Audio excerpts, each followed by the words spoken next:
Hello and welcome back to the house in Fata Morgana. Let us see how Michelle's story continued.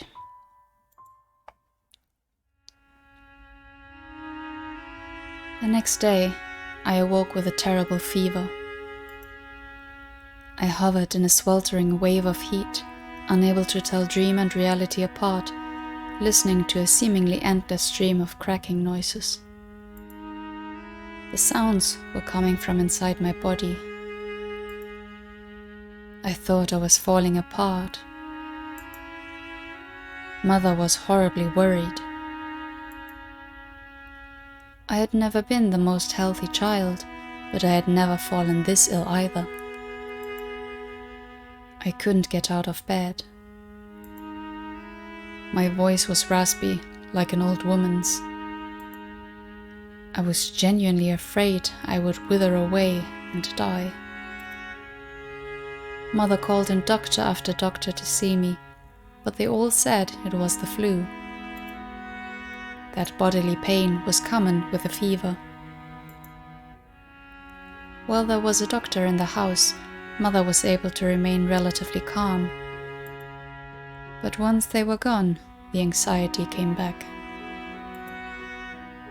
She stayed with me day and night, even foregoing sleep.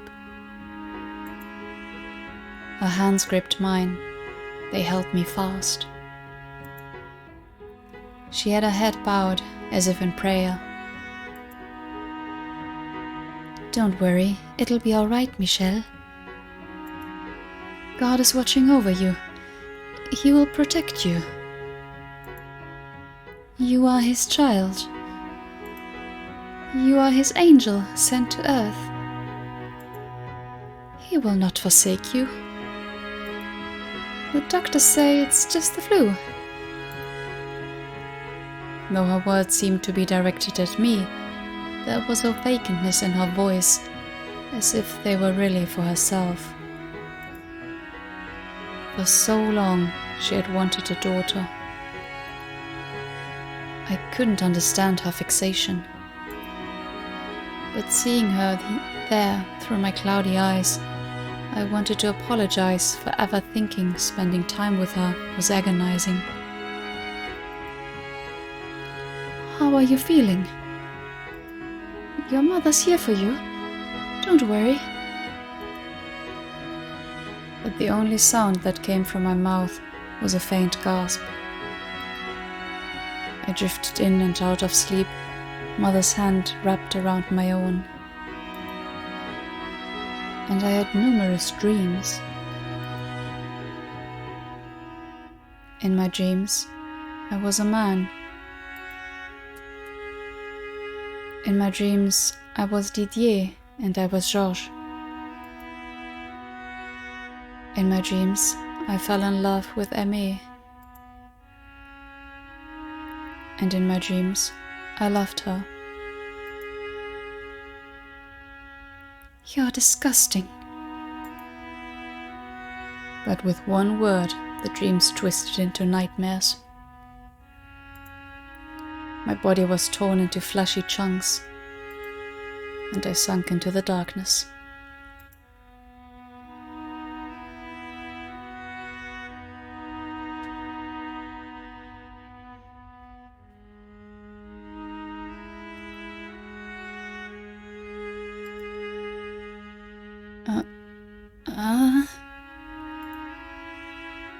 Several days later, my fever was gone, like it had never been there. However,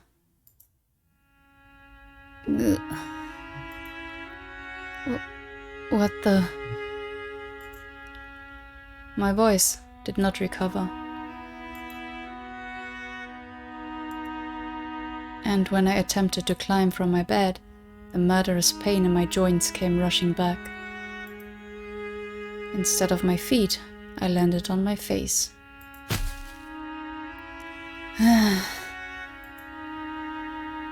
My voice was unbelievably deep.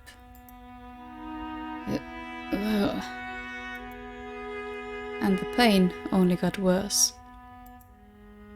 Every time I took a breath, It felt like someone hammering a spike into the back of my neck.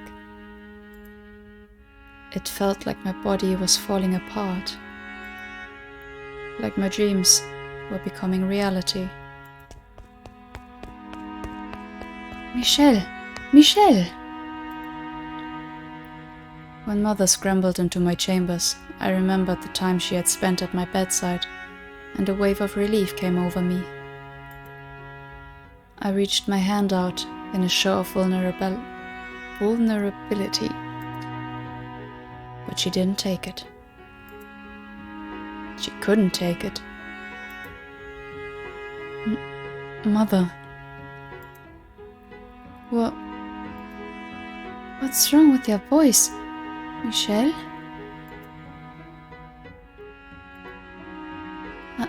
I see. You're still not feeling well, are you, Michelle? A look of restrained fear on her face, Mother stepped toward me, placing her hand on my forehead. Her palm felt hot against my skin. You don't have a fever. But I hurt all over. My joints.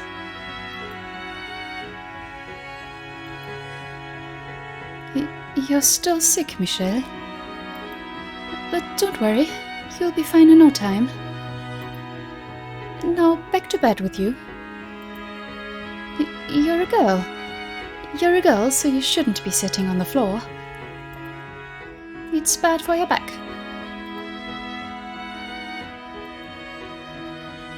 As Mother repeated the phrase, "you're a girl," again and again, that nagging sense that something wasn't quite right grew more distinct.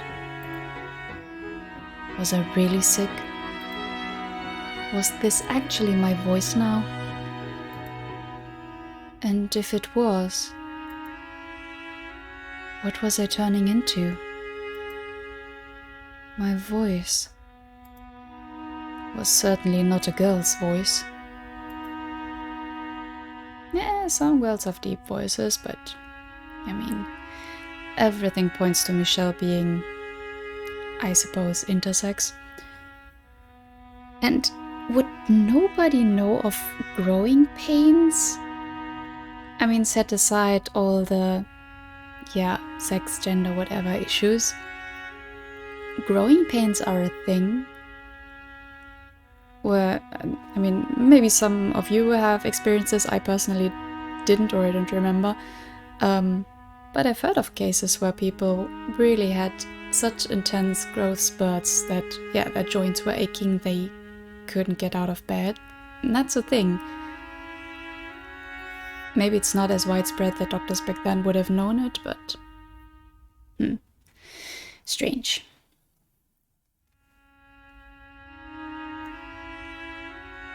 My voice never went back to normal though. So Mother ordered me to remain in my room. I hadn't recovered yet. And so long as I was sick, I couldn't be let out.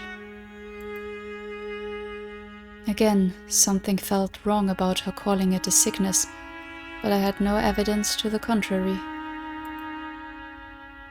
I had no way to know I wouldn't get others sick if I exposed them, as she claimed, so I had no choice but to do as she said. In time, Mother too stopped visiting me, and the only people I saw were servants. They did their jobs, but refused to look me in the eye. No one else came to see me though. Not Aimé, Didier, or Georges. 1 month passed, then 2, then 3. Occasionally, the pain in my joints would withdraw. At other times, it would worsen. Whenever I would drift off to sleep, I would hear the sound of my own joints creaking. I would dream of a woman standing in the courtyard. Her soft chestnut hair fluttering in the wind as she twirled to face me. a smile on her face and her breasts exposed.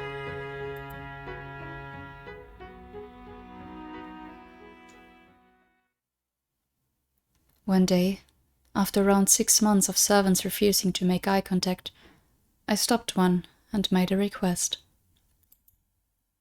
To have a mirror brought to my room.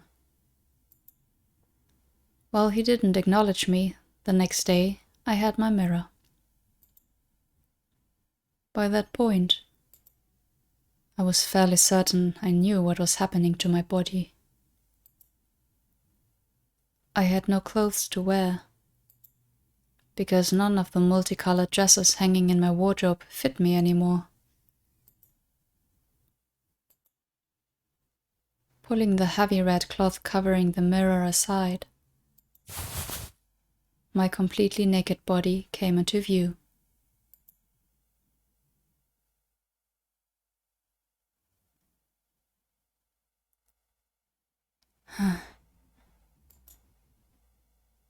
Something resembling a mix of a chuckle and a sigh of pity spilled from my lips.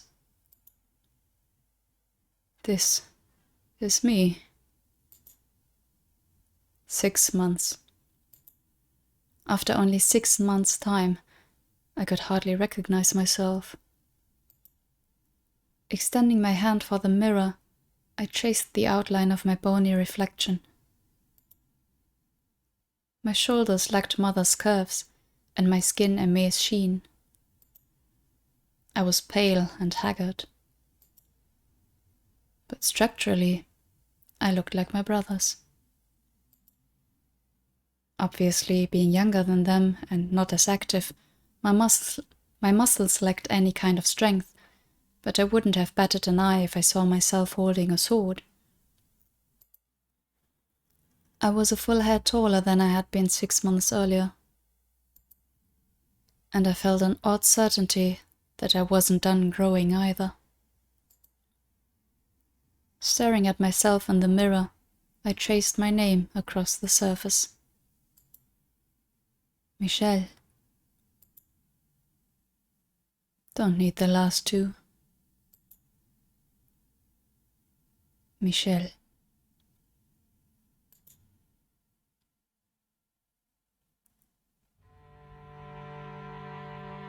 There he is.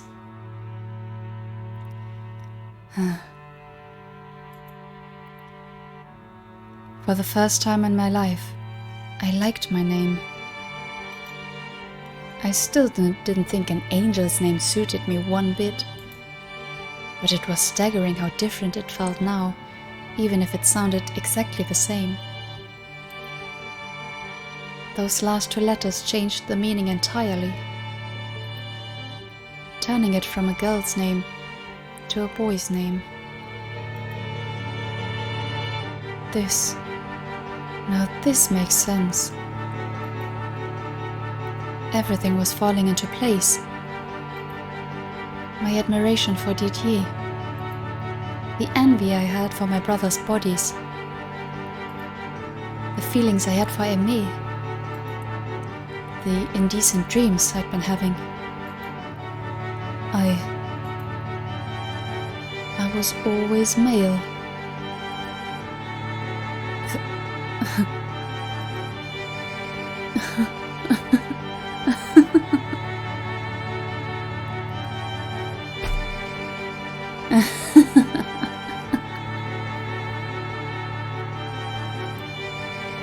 I cackled like a fool for the first time in my life. I laughed so hard at the sight of myself, my stomach hurt. It was the first glimmer of light I had seen in this locked room for far too long. This was what I was supposed to look like. My life up until 6 months ago, constricted and uncomfortable. My life as a girl was all a lie.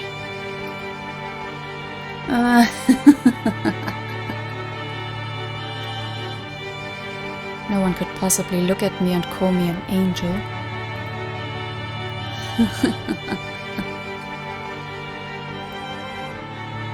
I was always a boy, but I had been told I was a girl, forced to act like one. Of course that wouldn't feel right.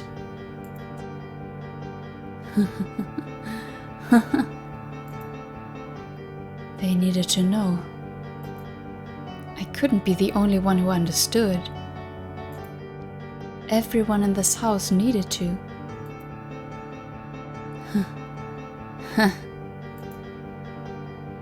Fueled by this one desire, I wrapped a sheet over my shoulders and threw open my door.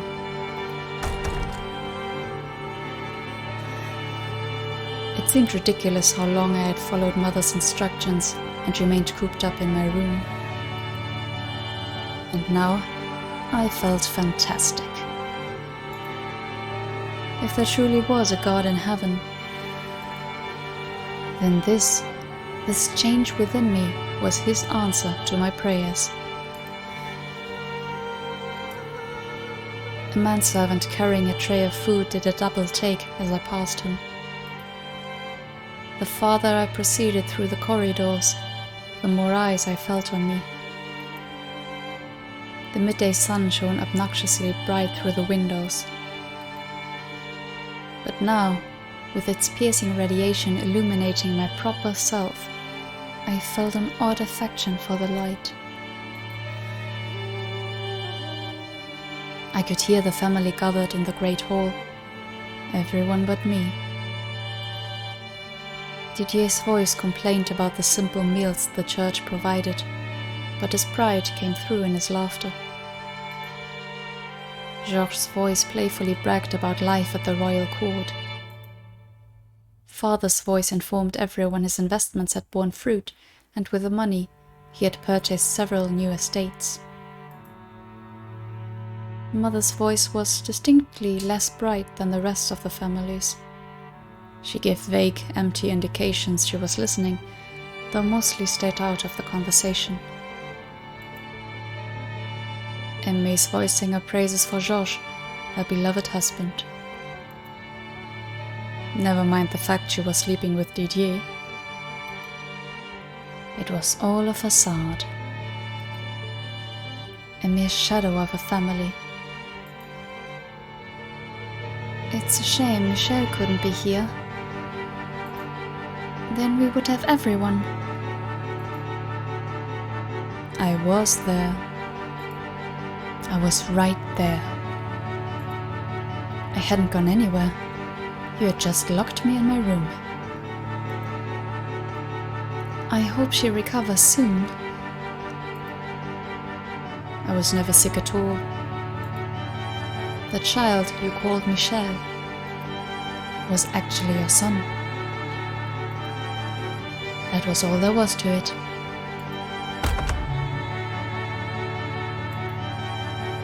Huh? What? Everyone's gaze is concentrated on me. I gave them all a quick glance, and then, with my deepened voice, I said, I am cured. I was cured 6 months ago. Who are you? Surely you haven't forgotten my face, have you? Father.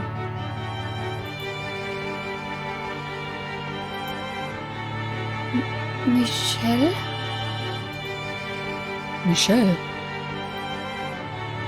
This boy is Michel? A wave of chatter spread through the hall. Mother went pale. Father objected. Didier stared. Georges gaped.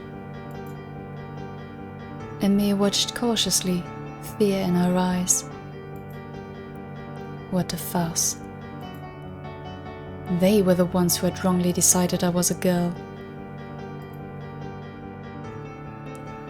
What's going on? Someone tell me, what is the meaning of this? You were dressing your son up like a girl, Mother. I assumed he was a girl. Otherwise, I wouldn't have put my hands on him like that. You lied to me. I would have never agreed to it had I known. No, you're wrong. Michelle is my daughter. You call that girl? All these months I was worried because you said he was sick. But that was all a lie. You couldn't pass him off as a girl anymore, so you locked him up in his room. Is that what this is? And you could have just stayed there. What possessed you to show yourself now? Thanks. For a moment there I thought you were our ally, however twisted. Jeez.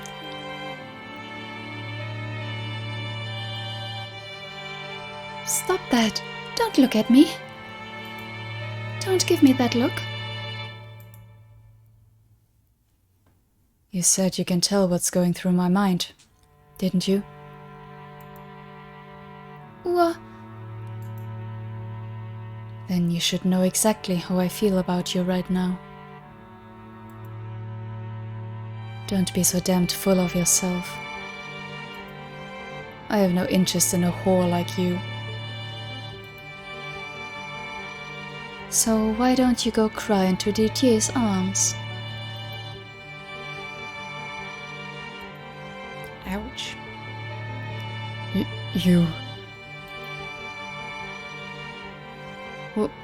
What? Huh? What are you talking about? Why Didier? Why not me? What? Hey, anyone want to explain that for me? What had once been a nice family meal was now utter chaos. For the briefest moment, I felt sorry for Georges, but that whisked away almost immediately. There was a crash from the table, and dishes fell, shattering against the floor. Cursed. A chilling darkness oozed from her voice. She's cursed. She was my daughter. I saw it with my own eyes. I gave birth to her. She was a girl. Michelle was a girl. A malevolent curse has been placed on her. When Mother lifted her head, I had difficulty believing that was the same woman who had sat by my bedside as I lay sick, sacrificing sleep to care for me. Her hair was a frazzled mess, and deep creases covered her face. Restrain her. Throw her in her room and lock the door. She's a girl. A girl. She was a girl, I swear it.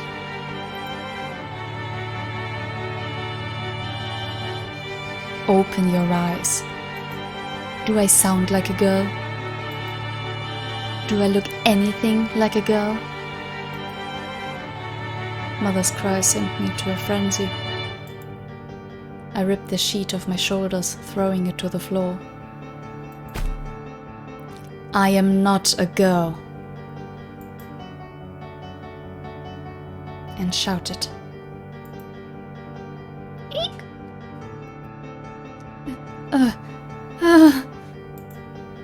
Restrain her. Please, someone restrain her. Fear reigned in the great hall. But then, several moments of icy silence were broken by a muttering that shocked me as much as anyone else. You're not a boy. Or a girl. What on earth are you? You're an abomination. You're not a boy. You're an abomination. I'm... what? I had seen myself in the mirror. I was undoubtedly male. Lacking in strength, though they may have been, I had visible muscles. My chest was flat, and I was taller than a girl should be. My voice was deep, and I had an obvious lump in the middle of my throat. I was male. I had to be male. What else could I be? So why was Emil looking at me like some kind of strange creature? A chill ran down my spine, and I suddenly found myself deeply uncomfortable being so exposed. There's nothing there. You've got nothing there. Nothing there? I didn't understand what she was talking about. Unable to press further, I fell silent, at which point several servants burst into the great hall and restrained me. She's a girl. She's my daughter. Mother, seemingly in a mad daze, just repeated the same thing over and over. She was a girl! As Mother wailed, she wandered off somewhere. Father stood there in silence. Aimée stared at me with disgust in her eyes. Georges was still in a panic, and Didier clenched his fists. Eventually, I started regaining my composure, which is when I realized I had made a mistake. My sickness had been made into a curse.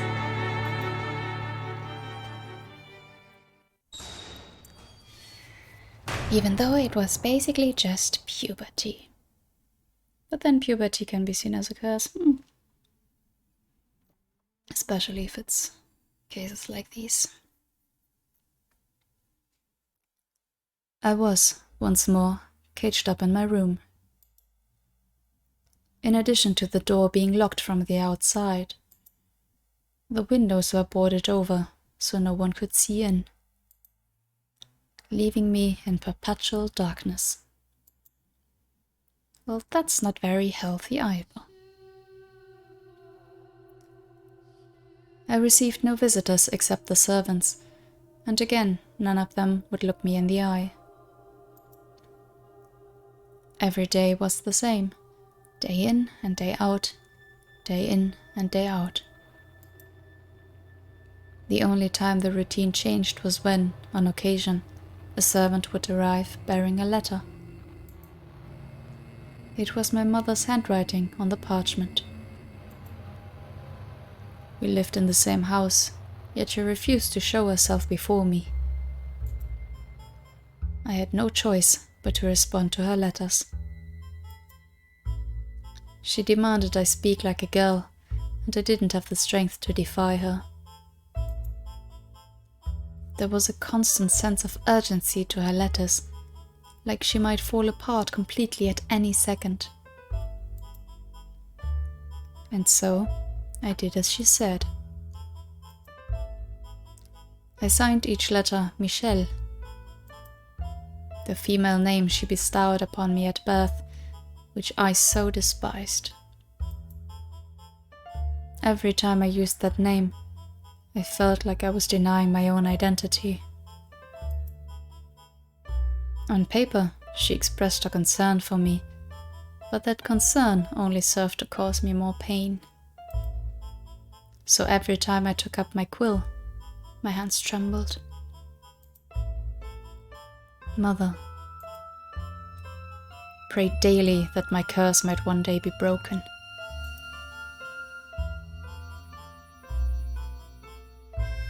Am I cursed? Is that why my body changed? Was it not because I was male? There's nothing there. What did she mean by that? Why did she look at me the way she did? How am I an abomination? Why? I don't understand.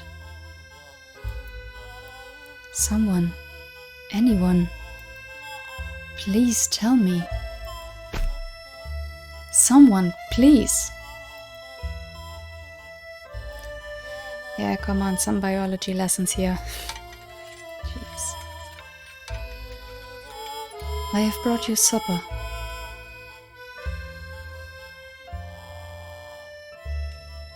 I will be back shortly to retrieve your dishes.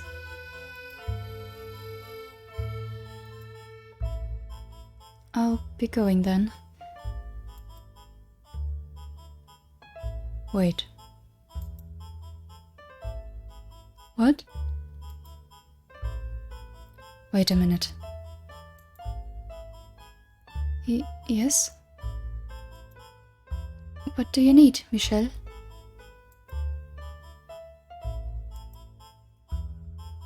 Are you a man or a woman? Pardon? Which are you? I am exactly what I appear to be. Which are you?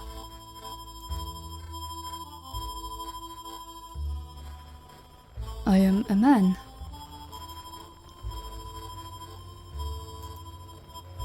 If that is all, I will be going now. Clothes off. What? Take your clothes off. Right now.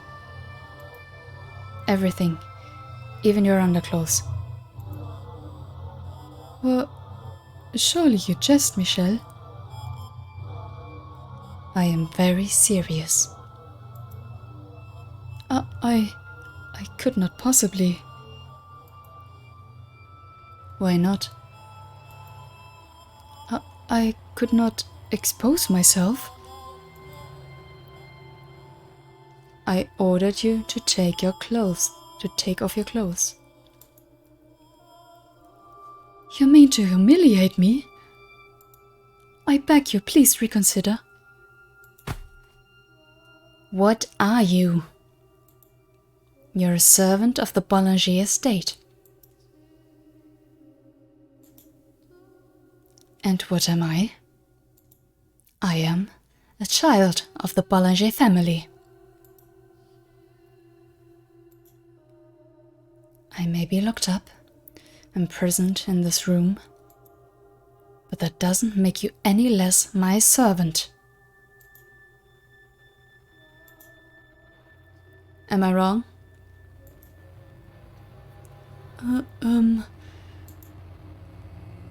Clothes off.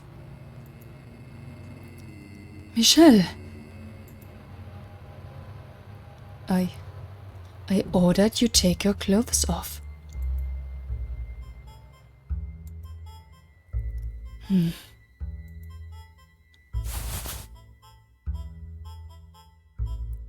Not even the tiniest sliver of guilt arose in my conscience. I felt no shame in what I was doing. All that mattered to me was figuring out what Aimee had meant. I wanted to find the truth. Not knowing, I would have been better off in the dark. Would you? I mean, knowledge is power. But I guess it's disappointing when you find out you're different. I don't know.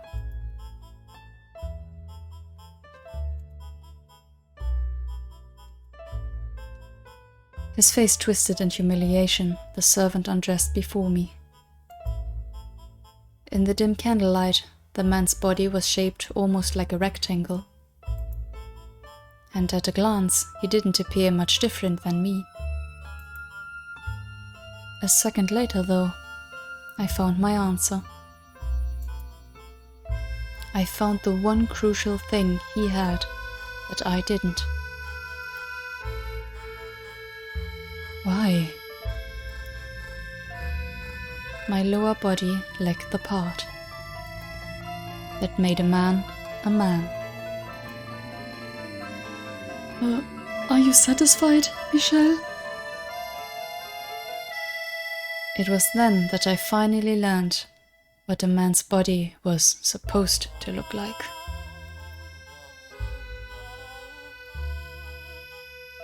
I'm begging you, please allow me to dress. It would be an unbearable shame to remain unclothed any longer. Before the young Boulanger daughter. Daughter?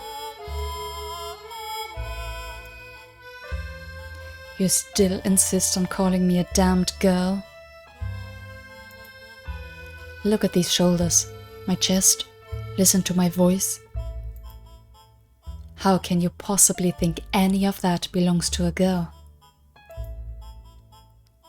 But how you appeared does not... There was a distinct look of fear in the manservant's eyes. Not out of respect for our difference in rank, but out of disgust for this incomprehensible thing standing there before him.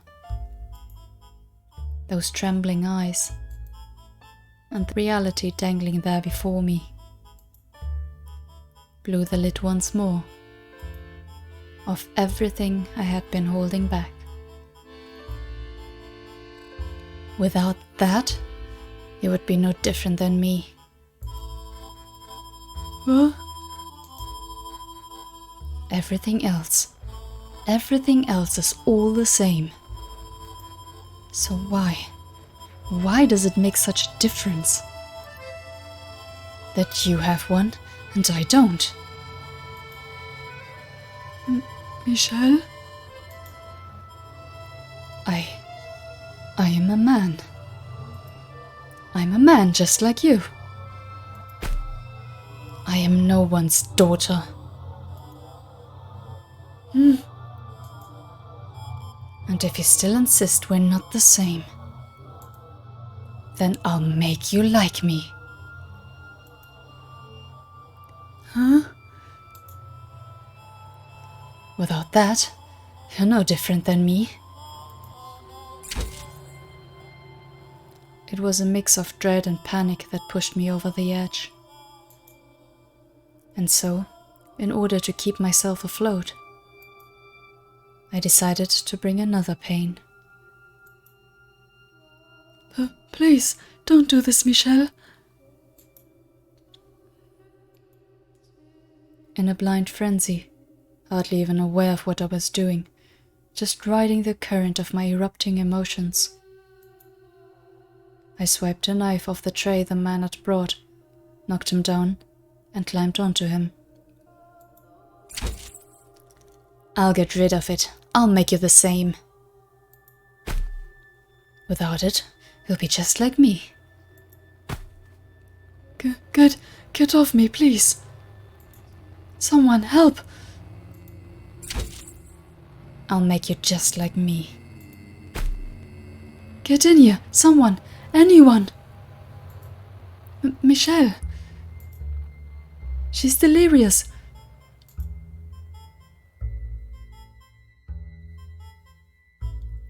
Through the fog of hysteria, I suddenly realized I was surrounded by several servants, and the next thing I knew, I was on the floor beneath them. There were as many, if not more of them, than when I had made the scene in the great hall. A dozen manservants stared down at me, their eyes filled with fear and revulsion.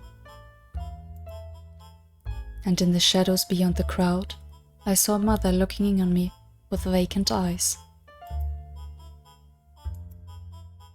Mother, why?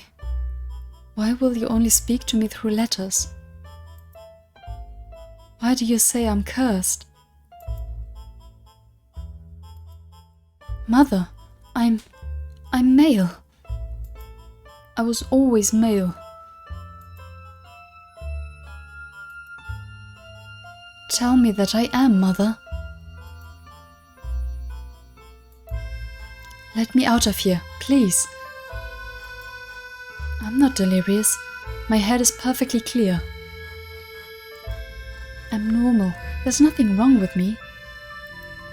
I'm not cursed. Mother, say something.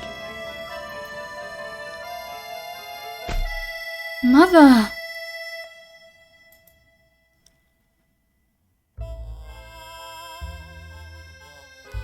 After that, I was shut in my room again, and even the servants stopped coming. I pushed and I shoved and I pulled and I pounded with all my strength, but the door and windows didn't budge. A day passed, and then another. With no food or water, I started fearing death was upon me. I'd had no idea how miserable it was to go so long without water. My throat was dry and cracked, and it felt like it was on fire, making breathing difficult. 2 days. 48 long hours. I felt like I was going to lose my mind. After just 2 days, my skin stretched tight across my bones, looking hard and dry in the soft candlelight. Water. I need water. Someone, please, give me water. Why won't anyone bring me any? Why?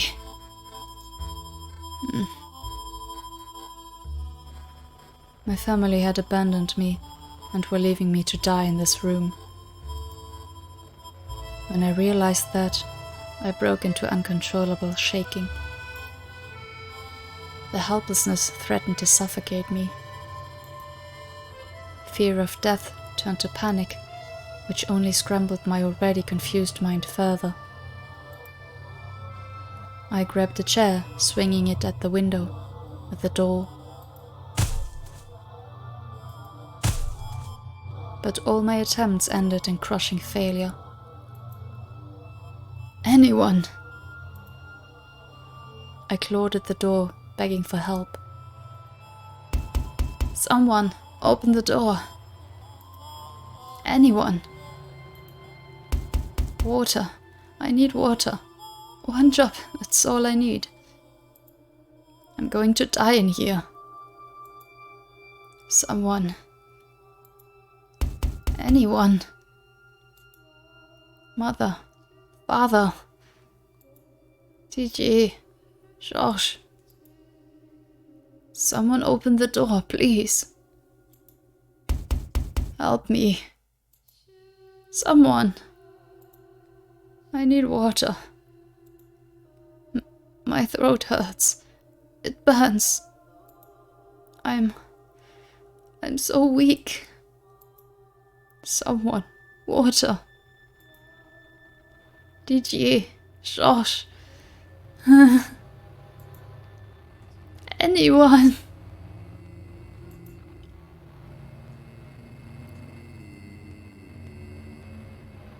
But not a single soul came to the door.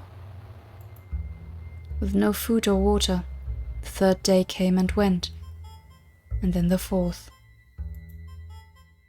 By that point, I was expectedly devoid of any sense of dignity, and I sat there, covered in all manner of human filth, as my body quickly wasted away. Still, I clung to the vain hope that someone would open that door. It was all I had. Occasionally, I would hear footsteps.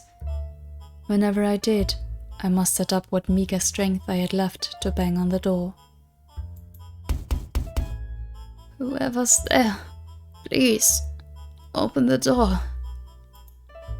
I'm begging you. Someone. But my pleas fell on deaf ears.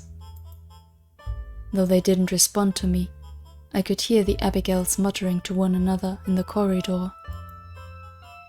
Did you hear that? Yes, I did. I wonder what's gotten into Lady Michelle. They say she was cursed. Maybe she sold her soul to the devil.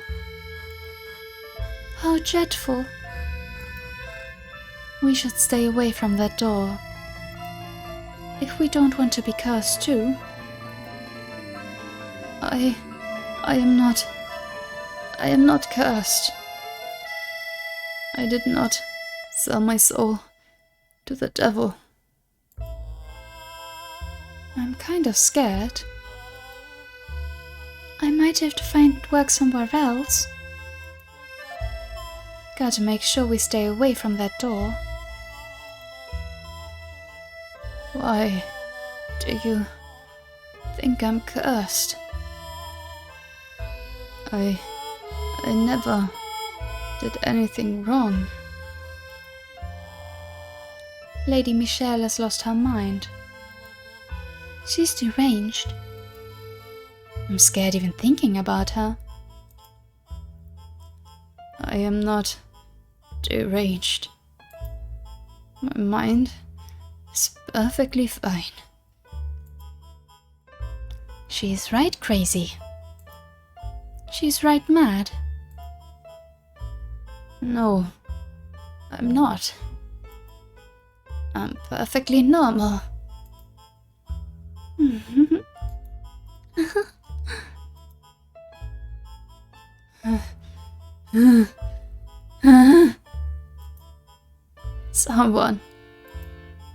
Someone, please get me out of here.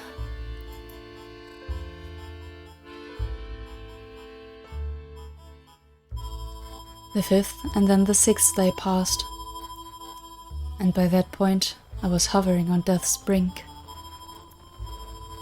I lacked even the willpower to hold myself up against the door, so I simply lay on the cold floor, waiting for the end. I felt no sorrow, no anger, no despair. Nothing. I had been sucked completely dry. I couldn't even compose a coherent thought. Which is why, when the door I had so yearned to open actually did, and someone stepped inside, standing over me, I was unable to process it. My God, what a mess. Hey, are you still alive?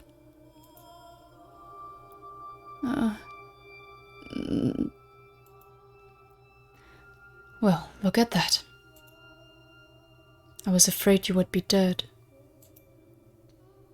Oh. Thanks for clarifying that up. It's always tricky when I don't know who's speaking. It was Emmy's voice.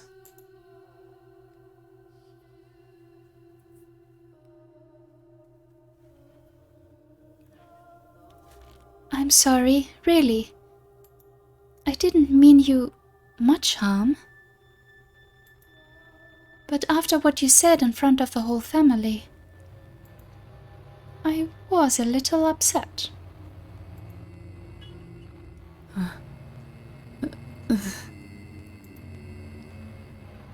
I couldn't tell what she was saying.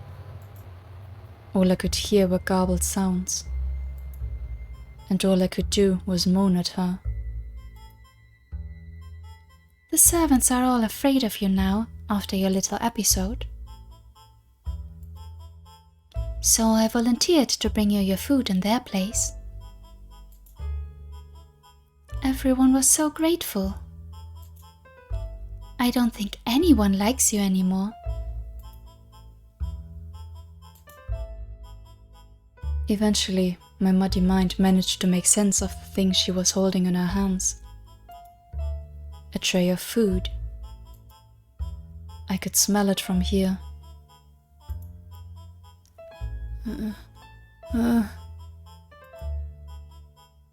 At first, I just gave your food to a stray cat. I wish you could have seen it devouring every last bit. What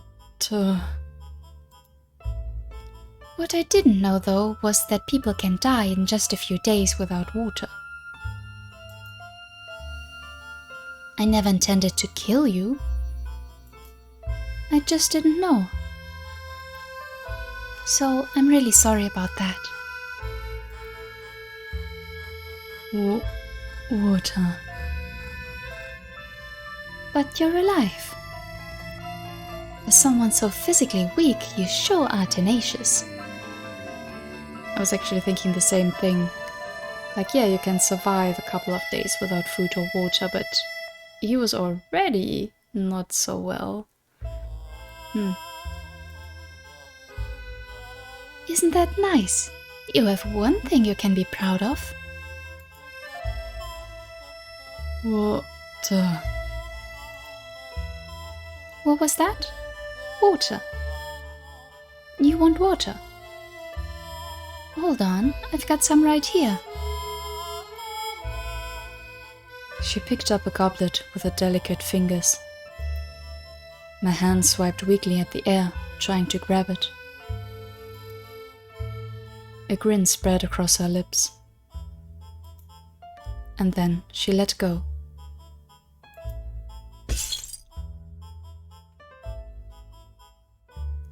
Go on, drink.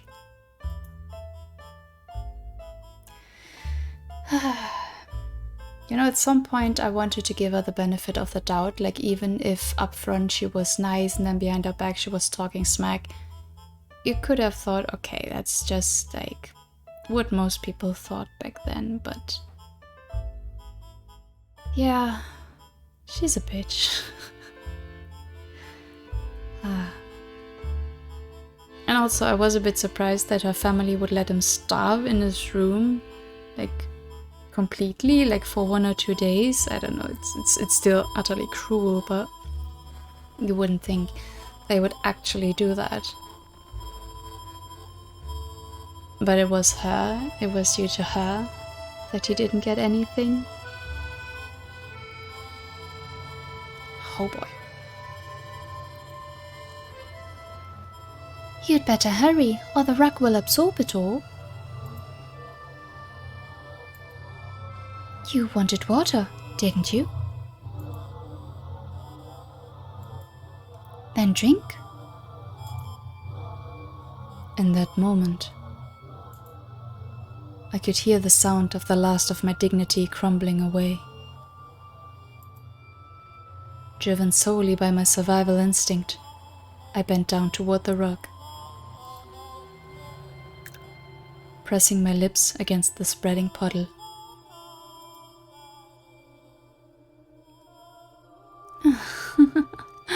You really did it. This is too good, Michelle. You look like a cat. No, cats are much more graceful. I can't stop laughing. The daughter of a prestigious family, the Boulangers, sucking water out of a carpet.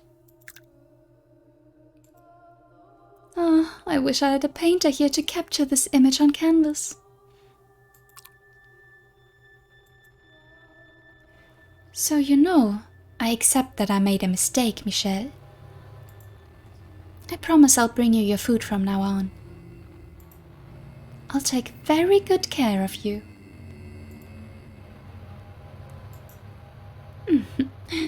This is going to be fun. Listening to her childish yet deeply malicious laughter, I understood. I was her plaything now. My hell was only just beginning.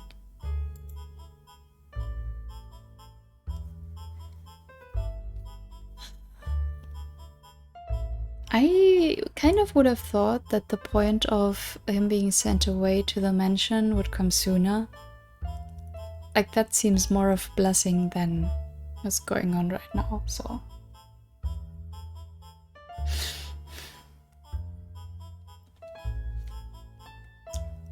Having gotten food and water, my body recovered somewhat.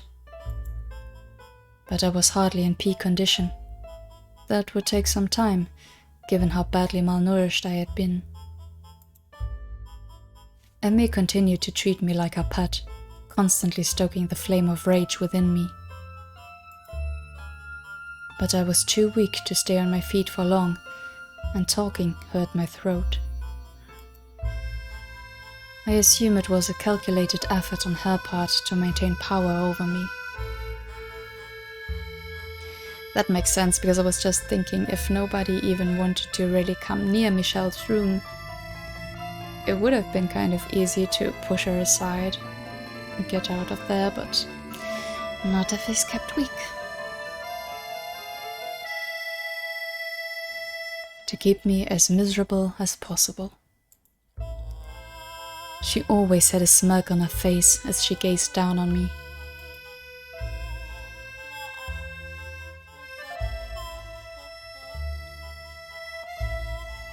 Come on, open up. Today I'm going to feed you myself. What's the matter? I can't put anything in with your mouth closed. Or do you want to starve to death? Aimee, why are you doing this?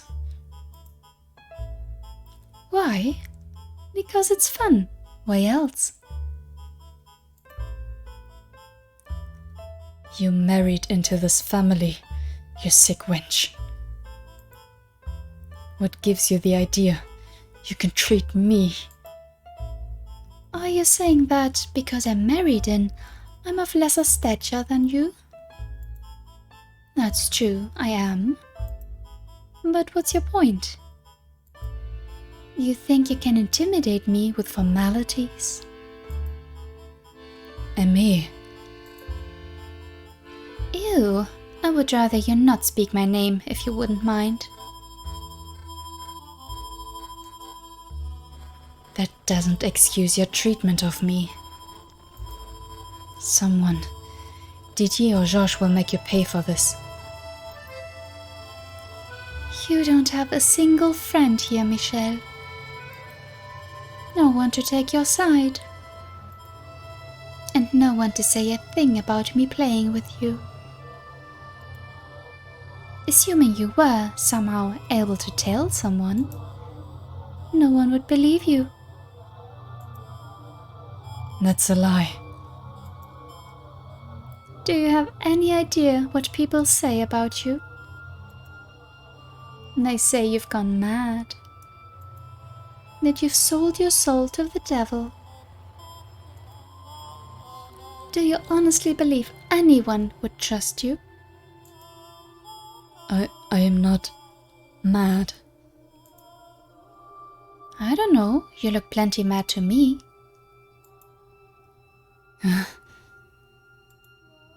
Fine, then I'll run away. I'll escape from this estate, and from you. You think you could survive out in the world with that body? A stray cat could lift more than you. You'd never find work. I give you a week at best. You can't be so sure of that. Maybe I could make it on my own. Maybe, but either way, there's no way you're getting out. You try to run, someone might just cut your legs off. How is that at all necessary? Don't ask me. Maybe because your curse hasn't broken? You know, you're lucky you're even allowed to live.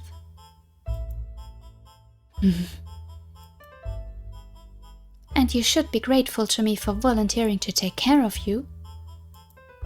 Nobody else wanted to have anything to do with it. So, if you want to keep living, you have to show me some respect, and you have to do everything I tell you. Understood? So this is the real you. You were just pretending to be respectable, when in reality, Not only are you sleeping with Didier, you're a downright vile woman. You've been putting on an act ever since you got here. Oh, you make it sound like I'm somehow worse than anyone else. I'm quite normal, thank you. How's this normal? Listen to me, Michelle. The side of me you see right now isn't necessarily the whole thing. The sweet girl I am for the family is also me.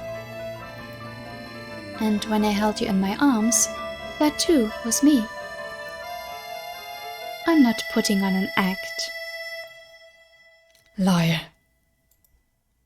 Although, to tell you the truth, I never actually liked you, so that part was a lie, yes.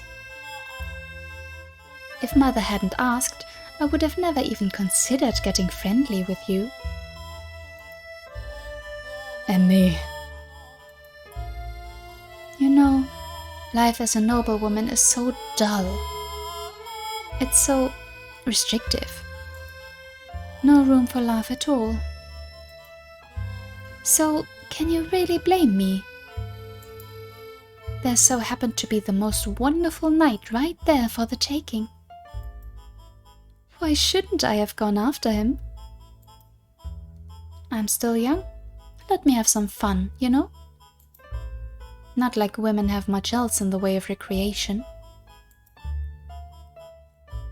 So it wasn't Didier, but you who seduced him? And it all would have worked out beautifully too, if you had only kept your mouth shut. You ruined our family gathering and damaged my reputation. And you called me a whore. That wasn't very nice now, was it? Is it any surprise I'm a little sore? You brought this on yourself, Michelle. I brought this on myself? Don't you dare. Nothing justifies what you're doing to me. I'm not the disturbed one. You're a crazy whore, and don't you try and pretend otherwise, damn you. Oh my, such language. You're not being very nice to me, Michelle. Girls aren't supposed to talk like that, you know? I'm not a girl. Then what are you? I'm a man. A man? With that body?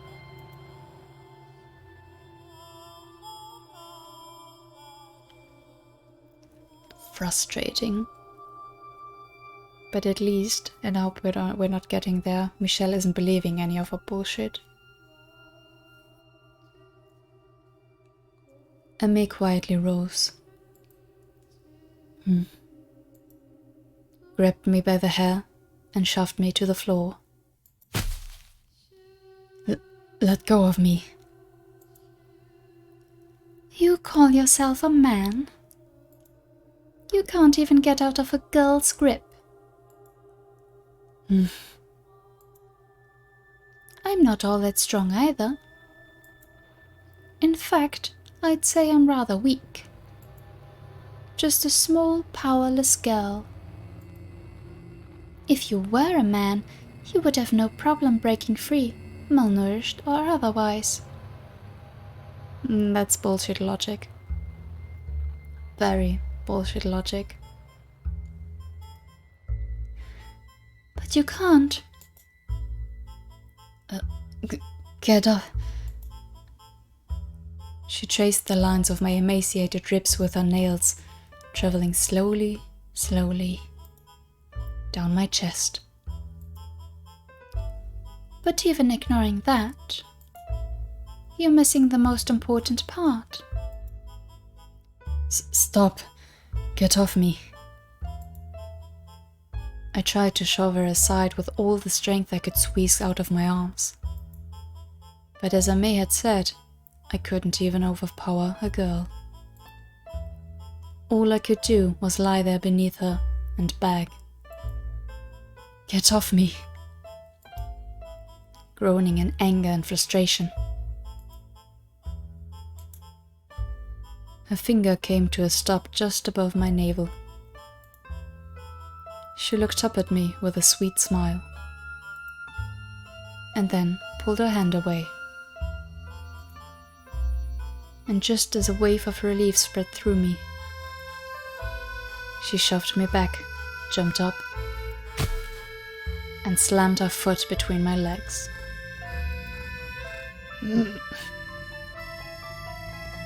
I shuddered as the pain jolted up my spine.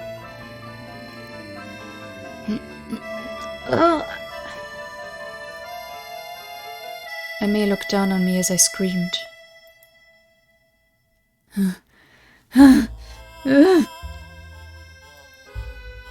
A smirk spread across her face. "Oh my, does that hurt? There's a surprise. Even without boy parts, it still hurts." "Yes, it does, you idiot." "There's still nerve ends there, hello." Stop, please." And she didn't stop at stepping on me. I'm begging you, stop, please." She dug her toes into my flesh. "What are you exactly, Michelle? From the feel of it, you don't quite have proper girl parts either." "Aimee, please."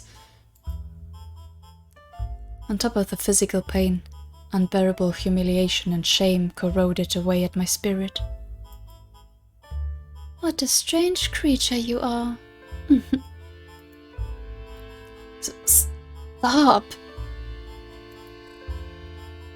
If I could have died right then and there, honestly, that would have been preferable to the emotional hell she was putting me through. "You should take a look at yourself in a mirror, Michelle. You're crying, sobbing like a sad little girl. Not much of a boy, are you?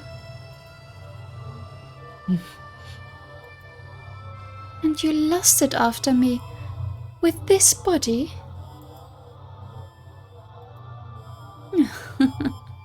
Seriously? You're disgusting. I can't believe you actually had the gall to fall for me." Yeah, that's in the past. Aimee's abuse was not a one-time occurrence. As she had promised, she came to feed me every day. But her arrival brought nothing but anguish and torture. Every day she chipped away more of my spirit. But I hadn't succumbed to her yet. My anger still overpowered any fear I felt.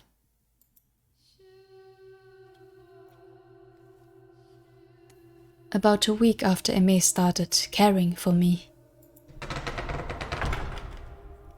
"Have you been a good girl, Michelle?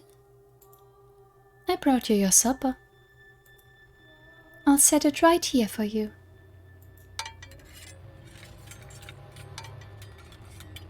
"What's the matter, Michelle? Your food's right here. It's going to get cold." "Go on, eat. But no using your hands. Crawl over and use your mouth."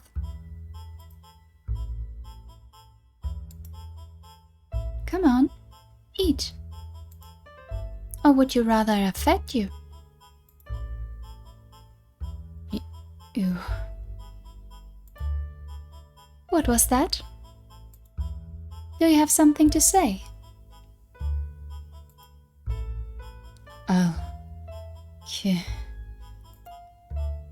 I can't understand a word you're saying, Michelle.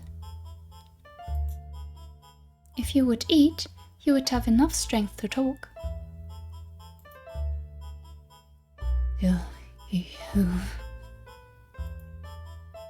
Huh? I'm going to kill you, Emmy.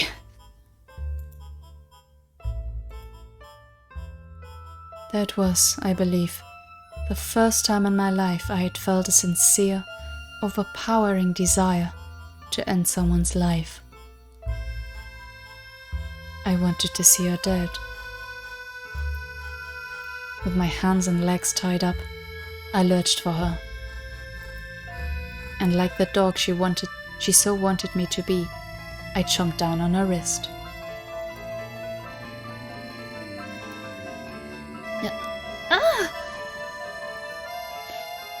The taste of someone else's blood was far more unpleasant than I had expected. I felt like I was going to vomit.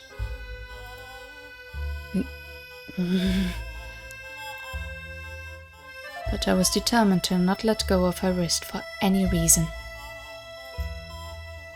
I would gnaw through to the bone and rip her entire hand off. She could beat me unconscious, and I still wouldn't let go. She would have to kill me to get me off of her. I wanted her to feel the same pain I felt when she trampled on me. Let go! My body never did what I wanted to, though. I could swear on my life I wouldn't release her arm. But I could never seem to make good on my determination.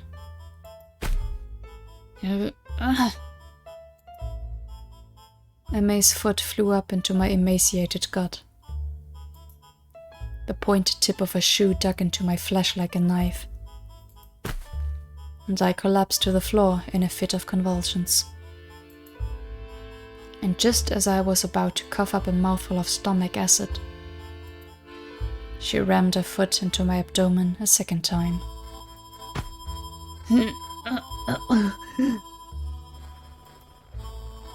She didn't even give me enough time to get to my feet, let alone fight back, before she kicked me again.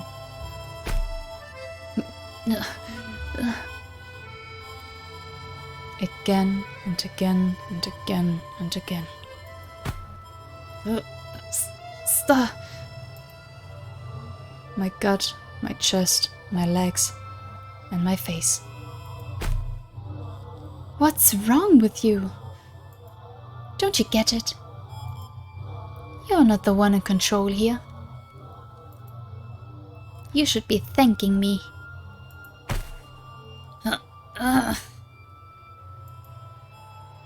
What you did to me that day was incredibly hurtful. Yet here I am, bringing you your food. Can you not see just how kind-hearted I am?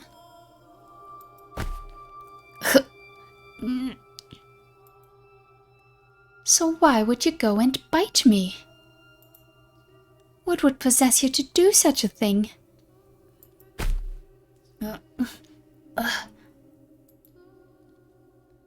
Gasping for breath, my consciousness slipping away from me.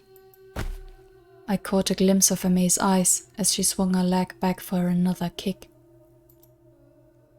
And when I did, a single word rose to my mind. Demon.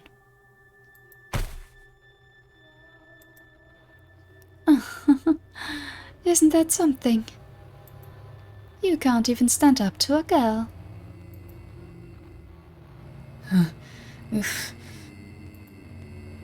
I'm not that strong. I'm weak and frail. This is the first time I've ever kicked someone. I have absolute control over you, Michelle. You understand that now, right? You learned your lesson, didn't you?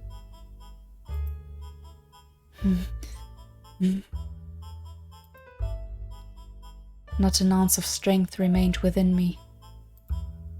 My tongue and cheeks were torn up, and my mouth tasted of blood.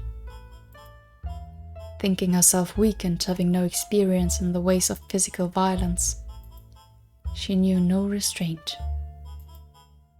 The ignorant can be so much more brutal and viciously relentless than the seasoned. My vision had gone red, and I could hardly feel my own face. There was a strange gurgling sound with every breath I took. Oh, jeez, what am I going to do about this hand? It hurts like crazy.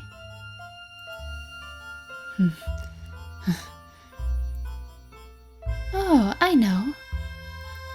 I'll tell everyone you finally lost it. And try to bite my hand off. They'll all feel so bad for me. I can just see the sad looks on Didier and Georges' faces. They will not. You know, your brothers have completely given up on you.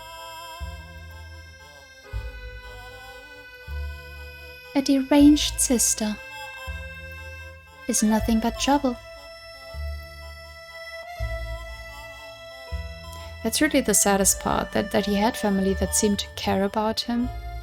And I get being kept away when everyone was told he was maybe contagious with the sickness. Sure, but this? Ridiculous. Sad, rather. Yeah. You know what you are, Michel? You're a demon child.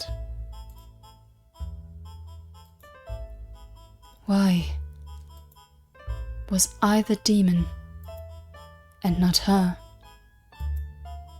Why did no one come to my aid?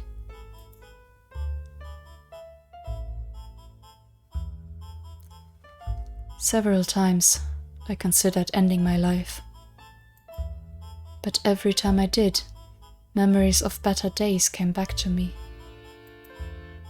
Of the time before my body had transformed. The days when we were all so sure of our happiness kept me chained to life. Why couldn't things still be the way they had been then? In my heart, I hadn't changed at all. So how had things ended up like this?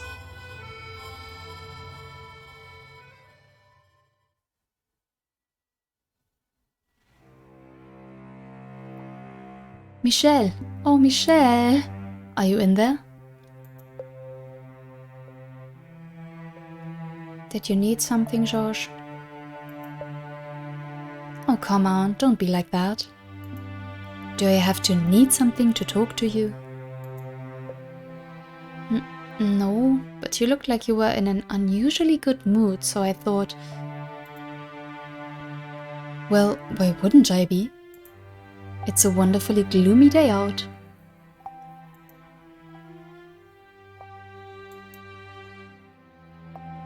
I would Sorry, sirens in the background.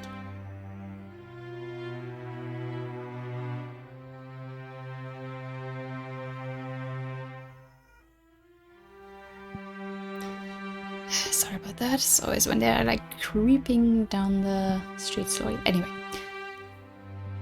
I would understand if it were clear out, but can you really say it's wonderfully gloomy?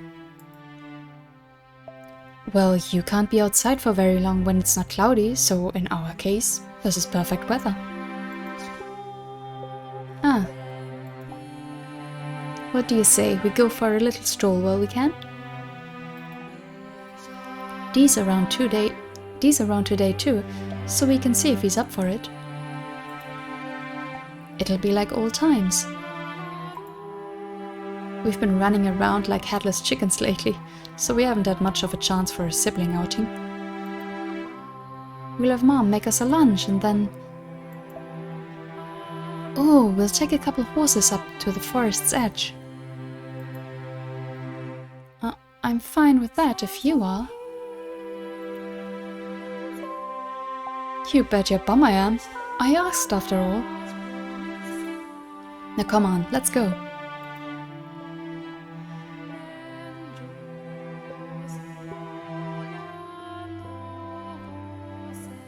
An outing, you say? Yep. Hop on a couple of horses and head for the forest. We haven't done this in a while, so I figured why not? I see. Well, if Michelle is coming, I see no reason to say no. Let's set off right away.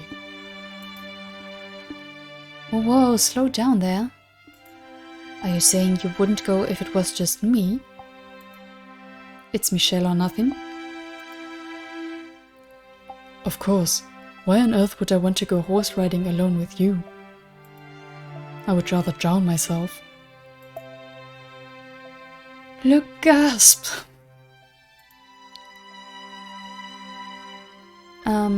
Didier? Could I perhaps make a small request? Go on, let's hear it. Do you mind if I hold the horse's reins? Oh, that's all? By all means. I'll be there behind you to make sure nothing happens, so have at it. But do be warned, my horse is a bit temperamental. If you're not gentle, he'll start getting moody with you. I doubt that will be a problem for you though, Michelle. I'll be careful.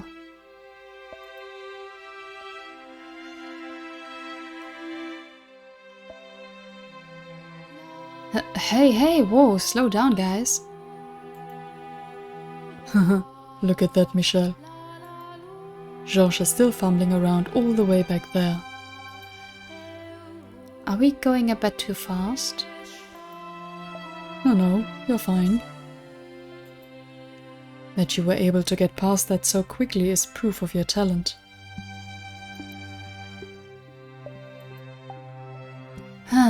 Finally caught up. This isn't a race, you know. Why can't we enjoy the scenery, indulge in some nice pathos? A warrior and his horse need not of pathos. Isn't that right, Michelle? It certainly is, Didier. Come on, you guys, be nice. This was my idea. You've really taken after all D, haven't you, Michelle? I, for one, would rather see you admiring flowers or dancing with butterflies or gazing out at a beautiful sunset or enjoying poetry.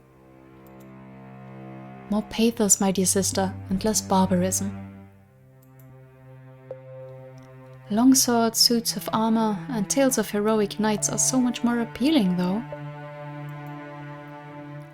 You've let him get his claws in too deep, Michelle. Oh dear, oh my, I'm going to have 2 meathead siblings before I know it. What did you just call me? Now, you two. Why don't we stop here for a picnic? Seconded. My stomach's been rumbling up a storm. I took a few bites earlier because I was about to die back there. I hope your horse throws you into a river.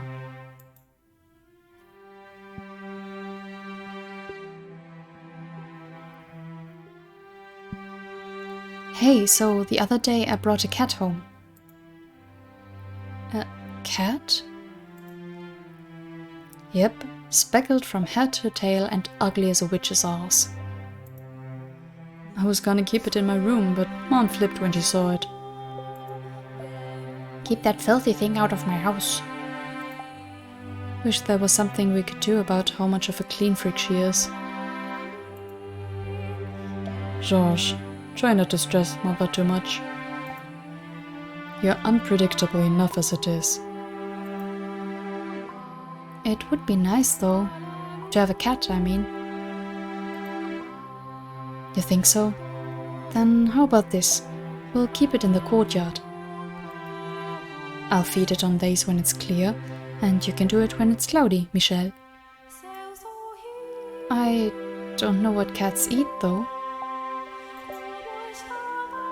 I bet he'd like wrong voice. I bet he'd like pastries. Do you want to kill the cursed thing? I cannot approve of anyone taking care of an animal who thinks that's a good idea. Sorry. Oh, pull the stick out of your ass, Dee. Life's all about experimentation. Live and learn. Don't experiment. Don't experiment on animals. Well said. Well, if you're gonna be like that, how about you help out too? You can keep an eye on us and make sure we don't do anything stupid. Well, now you're trying to drag me into this? Already done. You're in. It's settled. Damn it, George. Now we need to come up with a name. Have any ideas, Michelle? Well, you want me to name it? Not very often you get to give another living thing a name. Well, I guess you might have a few more chances down the road. Consider this practice. Something elegant and beautiful. You've got this. Now, George. Don't put so much pressure on her. You have a point, though. It is a good opportunity. Don't stress too much about it, Michelle. Just choose something you like.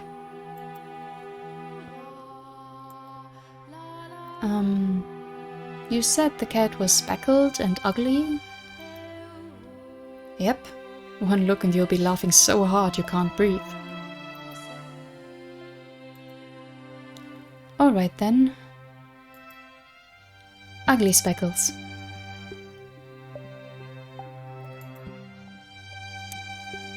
Amazing. That's its name? It would seem you do not have a future in the arts, Michelle.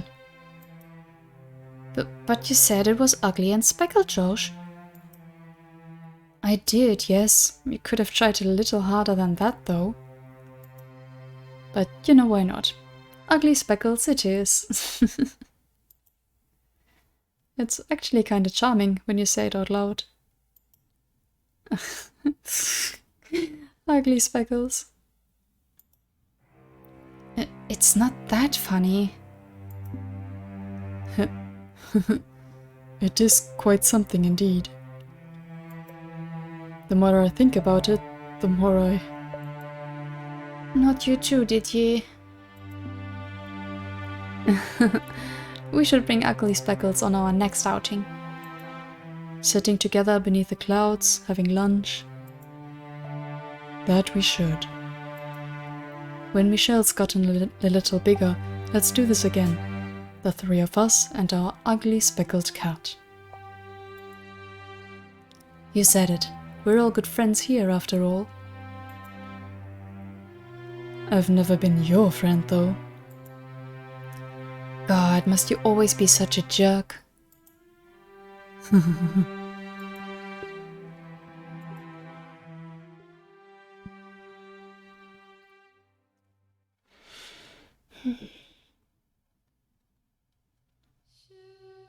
Didier, Georges, was it me telling the truth? Do you really think I'm nothing but trouble? Do you think I've lost my mind? That I'm a demon child? Didier, Georges, why do you not open this door for me and let me out? Were the things I said that day really so heinous? Do you resent me too? Like Aimee? Did you? Georges, how do you think about me now? Is this body really so unusual?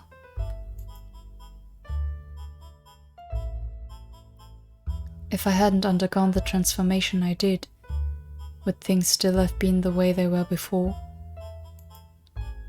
Would we be able to go out to that forest again and make silly, meaningless conversation, everyone laughing like we had then?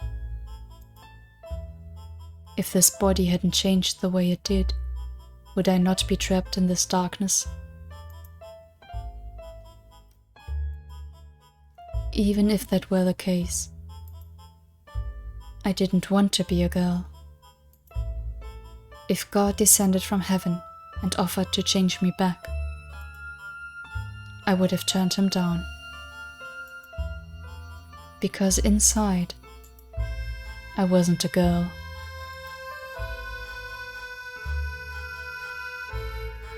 And my nightmare at Emmy's hands didn't end there either. As much as I loathed to admit it, I was terrified of her.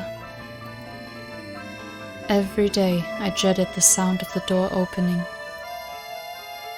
However, if I were to block the door off with furniture, I would lose my only remaining lifeline. I had no choice in the matter.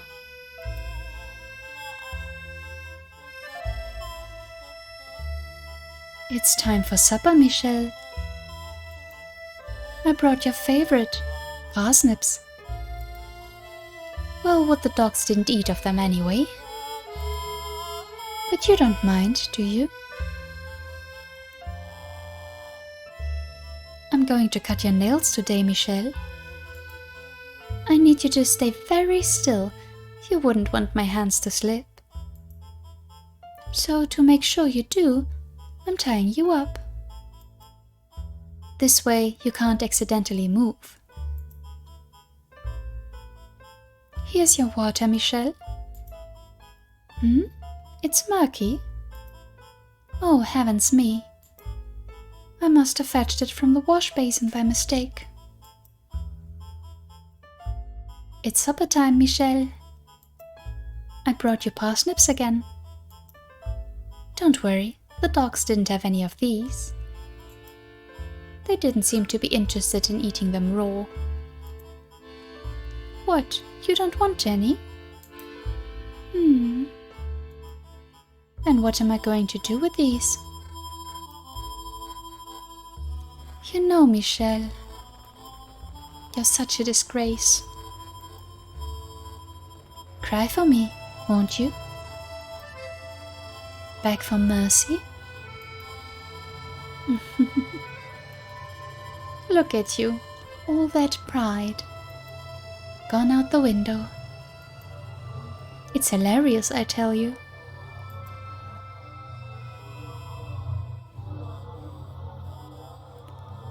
She did everything imaginable to torture me, both physically and emotionally. To be honest, it was rather impressive, in a sick way, how she was able to come up with so many different ways to torment me. And she knew precisely what caused me the most pain. My body and the discrepancy between what I was and what I felt I was. She delighted in telling me I wasn't male. And sometimes in showing me. But I don't think I need to describe the things she did to me in any more detail. Thank you. They really like to drag these torture scenes on. I could think of only one way to keep myself from breaking down. I completely stopped talking, stopped struggling. Then, one day, after about 6 months or so, she said with a disinterested sigh, "I'm done." And that was the last of it. By swallowing my pride and not resisting, I was able to escape from her grip. Once she was gone, the servants took over attending to me again. I was still imprisoned, but now there was a serenity in my solitude. I didn't speak with anyone. I didn't make eye contact. I didn't do anything. I just lived. But even though I had peace, I still feared Aimee having a change of heart. I trembled at the possibility that one day it might be her that opened the door. But above all, I hated, despised the fact that I lived in such fear of a girl. An overwhelming self-loathing threatened to crush me. I had recurring nightmares about the things Aimee had done to me. The wounds she gave me did not heal, they only grew worse, eating away at me day after day. I was beginning to lose confidence in my own sanity in the silent darkness, where there was no sense of time. The line between dream and reality blurred. I often found myself screaming, crying into the empty air. I clawed at my skin, pulled out my hair, paced back and forth across the room, pounded at the door, yelling for help. Screamed some more. It was the very image of pitiful. Absolute wretchedness. And every time I did, I'm sure there was someone on the other side of that door, whispering about how poor Michelle had lost her mind. Eventually, I gave up entirely.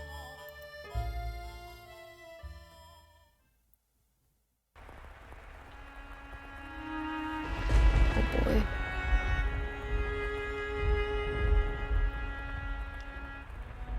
I think I'm going to stop here for today. His brothers. Oh man. Yeah. I don't think I really have to say anything. It's sad, it's frustrating, it's cruel, and so totally unnecessary. But yeah. I mean, you had the feeling that Michelle didn't really mind living in the mansion by himself. And if this is the alternative, then yeah, makes sense. And this was probably also how he got used to living in the dark. Oh well. Yeah. Don't think we'll have much of a relief next time, but yeah. I don't know what else to say, but yeah. As always, leave me your comments in the section below, and thank you so much for watching. And until next time. Bye bye.